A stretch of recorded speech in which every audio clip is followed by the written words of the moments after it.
Assalamualaikum warahmatullahi wabarakatuh. Selamat siang anak-anak. Salam sehat dari Bunda. Kamu bisa menonton video Bunda, tandanya sampai saat ini kamu selalu dalam kondisi sehat. Amin. Mudah-mudahan amin. Yuk kita lanjut langsung aja, kita menuju ke materi. Materi kita kali ini mengenai potensi diri. Sekarang kita lihat dulu pengertian tentang potensi diri. Potensi diri adalah kemampuan dan kapasitas individu yang masih tersimpan dalam diri, dengan kata lain masih mengendap dan belum terlihat. Jadi banyak dari kamu masih belum tahu nih potensi diri kamu apa gitu. Jadi kita perlu gali, nanti akan kita bahas untuk gimana sih cara menggali potensi diri. Oke, tapi kalau menurut para ahli, yaitu Endra Kapinhandi, potensi diri disebut sebagai kekuatan, energi, atau kemampuan yang terpendam yang dimiliki yang belum dimanfaatkan secara optimal.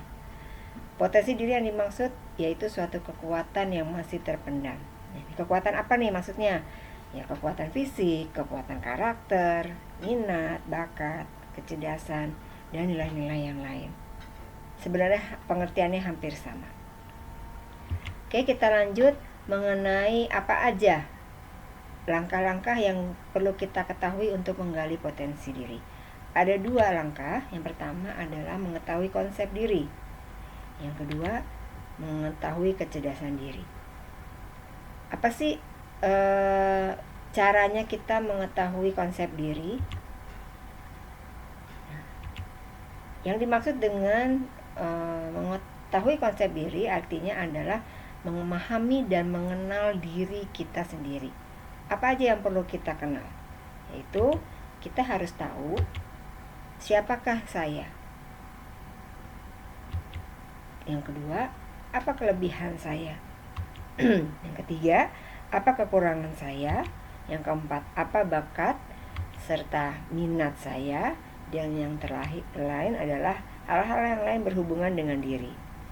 Jadi, untuk mengetahui potensi diri, kita harus tahu konsep diri kita sendiri. Kita ini siapa? Kekurangan kita apa? Kelebihan kita apa? Bakat saya ini apa? Minat saya ini apa? Jadi semua hal yang berhubungan dengan diri itu harus kamu tahu dulu. Oke, yang kedua, mengetahui kecerdasan yang dimiliki. Kecerdasan seperti yang sudah pernah Bunda bahas di kelas 10, ada beberapa macam kecerdasan, yaitu kecerdasan linguistik. Yang dimaksud dengan linguistik adalah kecerdasan dalam bahasa. Jadi, anak pemasaran ini harus punya kecerdasan linguistik. Seperti yang Bunda bilang dulu, yang sering Bunda bilang di anak-anak pemasaran, bahwa anak pemasaran harus bisa berbicara dan berkata-kata dengan bahasa yang baik. Makanya kamu harus sering-sering nonton film yang seperti debat Najwa, atau kamu juga bisa lihat bagaimana pembawa atau presenter TV itu membawakan acara dengan bahasa yang baik dan benar. Ini juga kamu perlu juga kalau kamu jalan-jalan misalnya ke mall, kamu jangan cuma lihat barang-barangnya aja. Kamu lihat nih mbak-mbak SPG-nya, gimana sih caranya dia melakukan tindakan persuasif, yaitu menggunakan bahasa yang persuasif. Bagaimana dia bisa membujuk customer hingga akhirnya mau beli barangnya dia. Itu kecerdasan linguistik. Kecerdasan matematika ini harus dimiliki oleh anak akuntansi. Jadi dia harus bisa membaca angka-angka, membaca diagram yang berhubungan dengan angka. Yang ketiga, kecerdasan visual atau spasial. Kebetulan di sekolah kita tahun ini ada jurusan baru, jurusan broadcast. Dan ini buat anak-anak broadcast perlu mempunyai kecerdasan ini. Dia harus bisa melihat gambar. Dia harus bisa membaca, harus bisa menganalisa bagaimana sih kita bisa menampilkan gambar yang bagus. Oke, kecerdasan musik. Tahu kan maksudnya? Ini anak-anak yang pintar musik, anak-anak yang bisa menciptakan musik baru, ini memiliki kecerdasan, tandanya memiliki kecerdasan musik. Yang kelima, kecerdasan interpersonal. Ini juga perlu dimiliki oleh anak-anak pemasaran. Bagaimana dia bisa mendekati orang lain, bagaimana dia bisa beradaptasi dengan cepat di lingkungan yang baru. Tapi bukan hanya anak pemasaran ya, mayoritas semua bidang pekerjaan harus memiliki kecerdasan interpersonal. Tapi memang tidak semua orang mempunyai kecerdasan ini. Yang keenam, kecerdasan intrapersonal. Apa bedanya interpersonal dan intrapersonal? Kalau intrapersonal itu lebih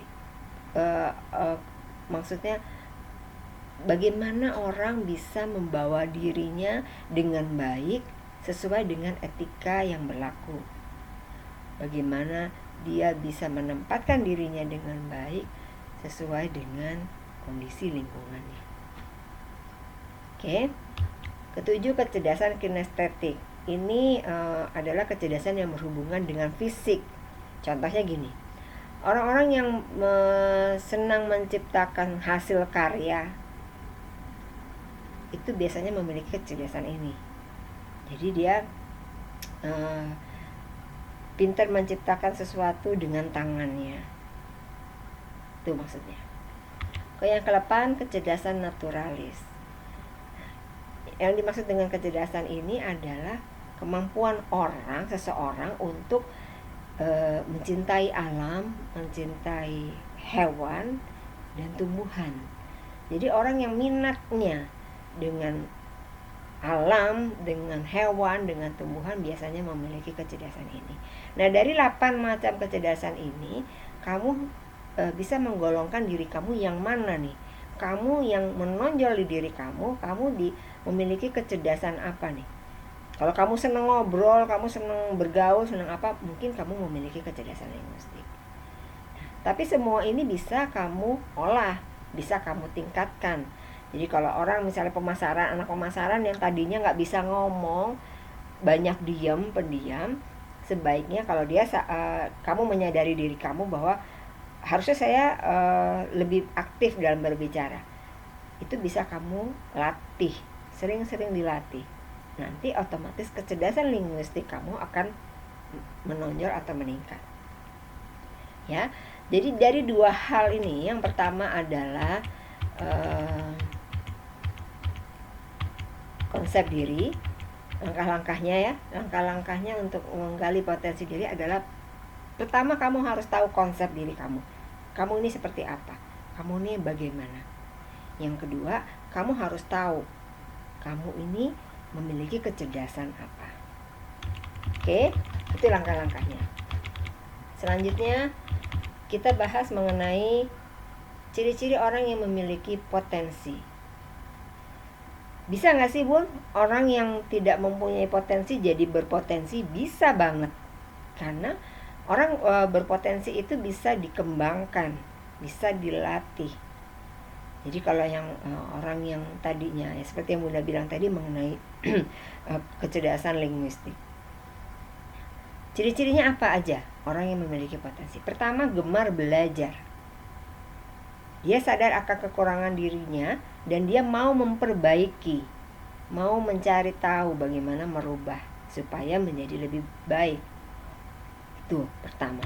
Yang kedua, mempunyai sikap yang luas. Dia bisa menerima kondisi apapun, dalam arti dalam kondisi dia tertekan, dia bisa membawa dirinya dengan baik. Dalam kondisi dia bahagia, dia juga bisa menempatkan dirinya supaya tidak terlalu bahagia. Atau dalam lingkungan yang baru, dia bisa masuk ke dalam lingkungan yang baru dengan cepatnya. Oke, yang ketiga, berani melakukan perubahan secara total untuk perbaikan. Orang yang punya potensi, dia mau berubah, walaupun itu bertolak belakang perubahannya. Contohnya yang tadi, orang yang pendiam jadi aktif, orang yang pemalu jadi pede. Itu perubahan yang total yang dimaksud dengan perubahan. Yang keempat, tidak mau menyalahkan orang lain ataupun keadaan. Di sini maksudnya Orang yang punya potensi, dia tidak berpikir bahwa yang membuat dia begini adalah keadaan. Contohnya, yang membuat dia tidak pede adalah karena orang tua saya jarang memberikan kesempatan saya untuk bermain misalnya. Gitu.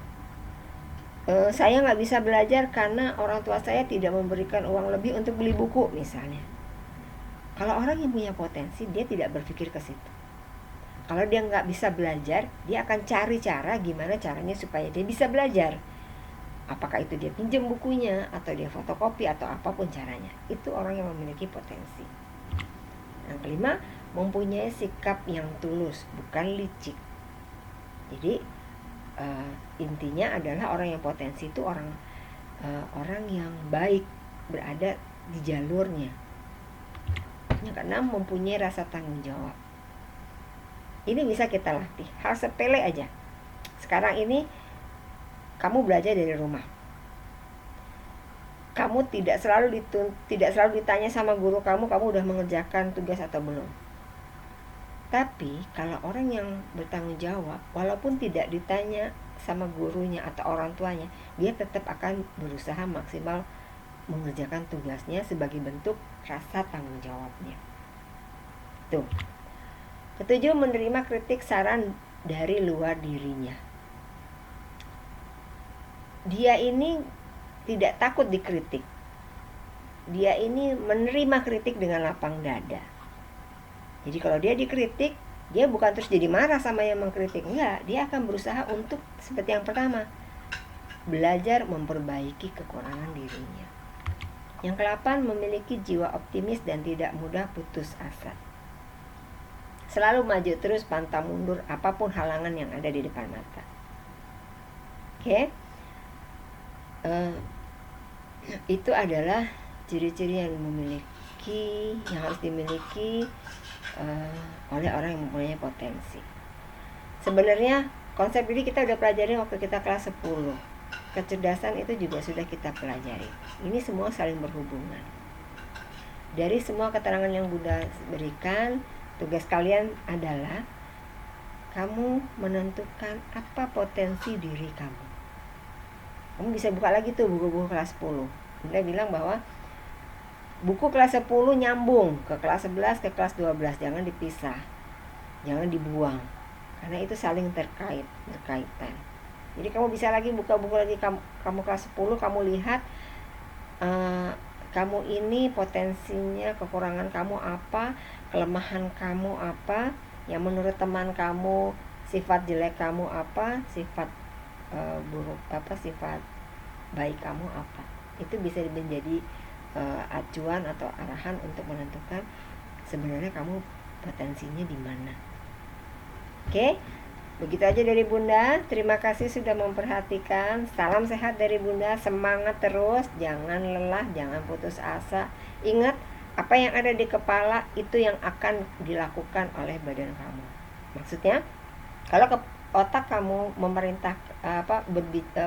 mengatakan bahwa semua itu mudah, otomatis semua organ tubuh kamu akan berjalan, akan bertindak untuk memperoleh kemudahan. Oke? Terima kasih. Wassalamualaikum warahmatullahi wabarakatuh.